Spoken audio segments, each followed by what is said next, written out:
solila, aberri baten saminez, urduri dabil herria. Azkatasun goxalderuntz, sugarra dira basuak, sugarra basuak eta zidar argia itxasuak. Orduan ozte aldean, aberri minez kantari, dana emon bihar jako, maite dana azkatasunari. Dana emon bihar jako, maite dana azkatasunari.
Errektorearen agurrarekin bukatuko dugu, dena den abaitu horretik eskerrak emana izkiet hemen parte hartu duten dantzari taldeari, Antxon Balberderi,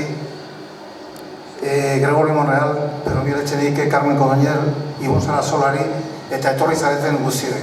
Denei mila esker, eta horrein entzungo ditu azken hitzak. Eta horrekin ja bukatzat emango dugu omenaldi hau.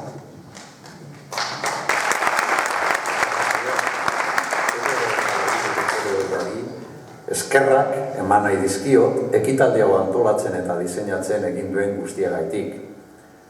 Era berean, islariei ere, nire esker ona, mila esker beraz, Carmen Codoñer, Pedro Miguel Etxenike, Goyo Monreal eta Ibon Sarasola doktorei. Antxon Balberderi ere ekitaldi hau bere musikaz betetzagaitik, eskerrik asko eta noski. Mungiako Amilotz dantza taldeko dantzariei ere eskeranitz nik sortutako dantzabi hauek ederto dantzatzeagaitik. Euskal Herriko Unibertsitatearen sorreran guztiz erabakigarria izan zen Koldo Mitxelena maizua. Eta bizi balitz, aurten 100 urte beteko zituzkeen. Hori dela eta ekitaldi berezi honen bidez, bere irudia eta ekarpenak gogoratu nahi izan ditugu. Zalantzarik ez, 1915ko abuztuaren 20an Errenterian jaiotako Koldo Mitxelena doktorea gaur egungo Euskal Herria ulertzeko gakoietako bata.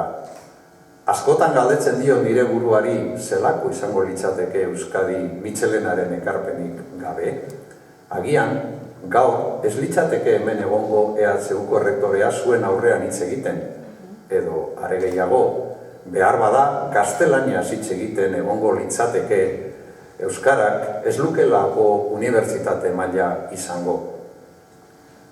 Asko zor diogu Mitxelena handiari, euskal gizarteak asko zor dio, eta guk bereziki, Euskal Herriko Unibertsitateak gure existentzia bera zor diogu. Eskerrik asko beraz Mitxelena doktoreari. 20. mendeko intelektual handienetako baten aurrean gaude.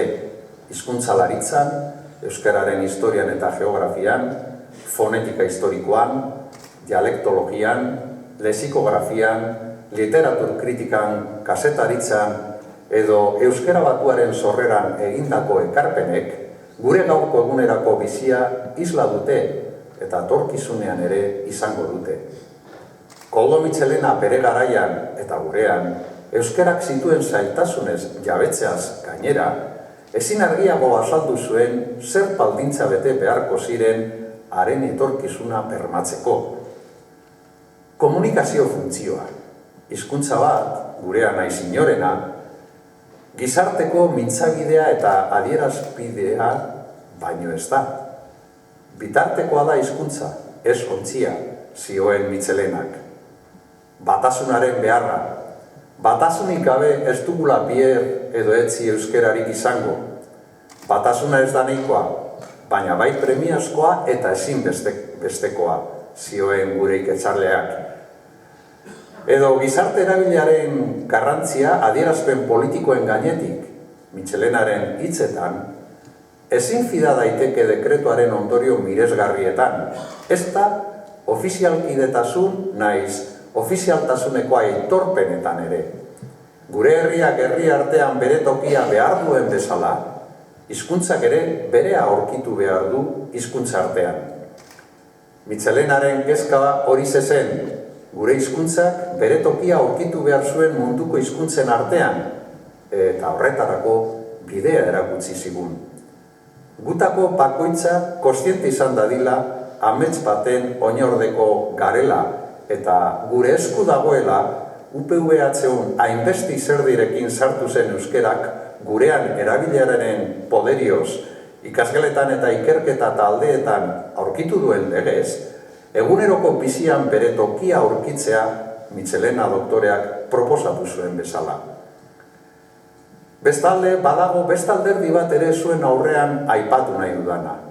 Gure historian zehar, kuriosetate intelektuala eta balioak ondo biltzen dituen pertsona bat baldin bada, hori, zalantzarik gabe, Koldo Mitxelena doktorea da. Preso zegoela, kuriositate intelektualak eraman zuen grekoa, latina, ingelesa eta frantsesa ikastera, edo petitik maite zuen literatura kanpoko hizkuntzetan irakurtzera ere.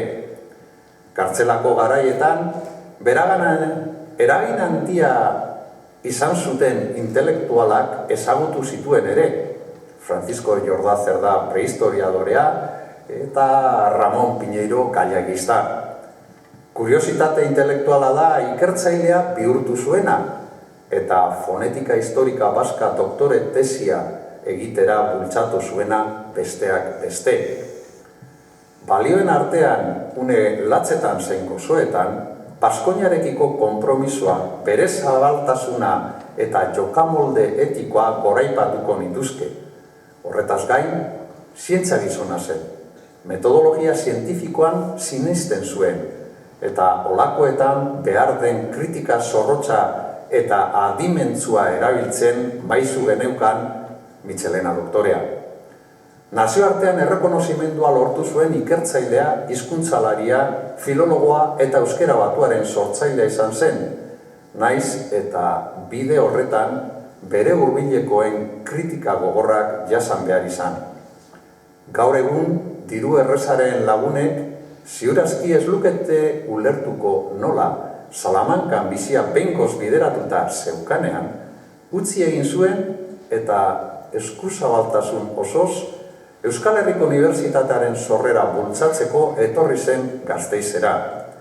Neurri handi batean, berari esker gaude gaur egun, hemen eta esango nuke, bera izan zela giltzarren nagusietako bat Euskal Herriko Unibertsitatearen eta berezikei letren fakultatearen sorreran eta lehenengo urteetan. Koldo Mitxelena doktorearen balioak eta jakin-min intelektuala Euskal Herriko Unibertsitatearentzat eredugarri dira. Euskal Herriarekiko konpromisoa, jokamolde etikoa, eskuzabaltasuna, kritika egiteko gaitasuna, zientzialariaren zorroztasuna, nazioarteko perspektiba, bide errezaren aurkako jarrera. Egunero unibertsitate egintzan alegintzen garenok badugu jarraitzeko moduko eredu bat. Mitxelenari esker onaren agiri, eman eta zabaltzazue. Eskerrik asko.